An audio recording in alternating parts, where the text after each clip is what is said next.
Hey guys, in this video, I will show you how to delete Wix bookings. Alright, so let's begin with the video. While technically, completely deleting Wix bookings online isn't an option anymore, I'll guide you through how to effectively remove it from your site's visible interface, essentially hiding it from view. Let's start by logging into Wix.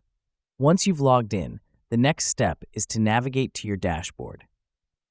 Now that you're in the dashboard, locate the site you want to edit and click on it to enter the Wix editor. This is where the real magic happens. On the left side of the editor, you'll see a menu. Click on Pages and Menu. This section allows you to manage the various pages on your site, including the Wix bookings page that you want to hide. Once you've done that, navigate your cursor over to the Bookings Pages section. You'll need to hover over it until you see the Actions icon appear. It usually looks like 3 little dots. Once the Actions icon is visible, click on it, and then click on Settings. A drop-down menu will appear with several options, and your goal here is to find and click on Hide from Menu.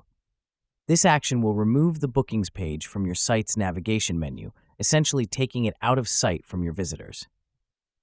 And that's it. So that is how you can delete Wix bookings. So that's all for this video. Thanks.